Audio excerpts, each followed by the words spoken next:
improvement, and you can see that even in the crime figures over the last couple of years.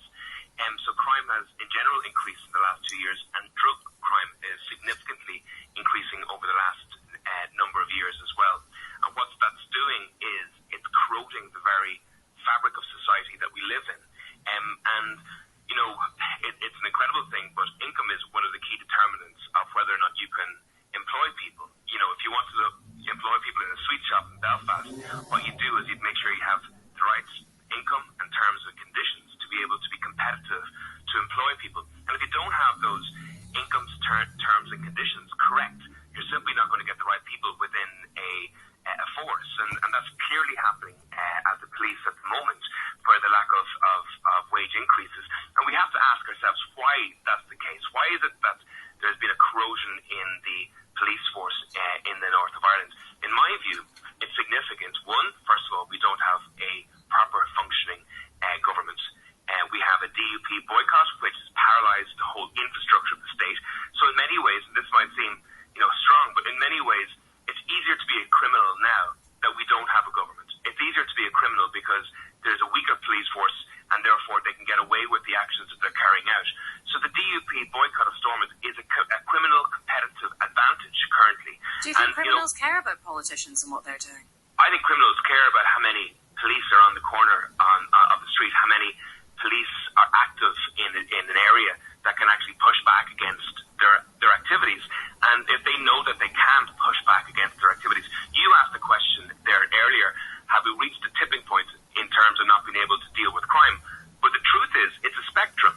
Every time the number of police reduce in the state, well then they're less able to deal with crime, and it's easier for criminals to act.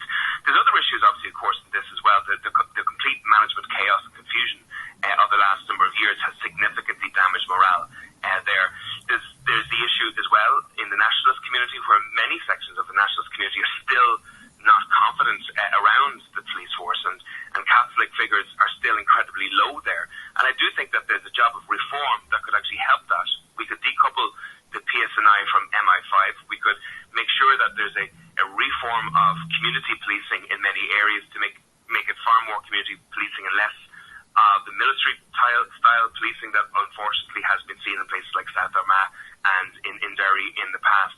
But unless we have a Minister for Justice who's tasked with the job, we're going to see a police force further corrode, and as a result, a society that's actually more dangerous. But policing reform, that all requires money as well, and training and everything you're talking about.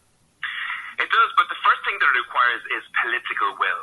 And unfortunately, everything in our society has been put on hold for a minority political party, the DUP, for them to get their way. And it is an extremely undemocratic process that we have, that a minority political party are able to hold up the payments of the police, of the doctors, of the nurses, of the teachers, you know, which are literally reducing the ability of the public services in this jurisdiction to be able to provide proper public services to citizens.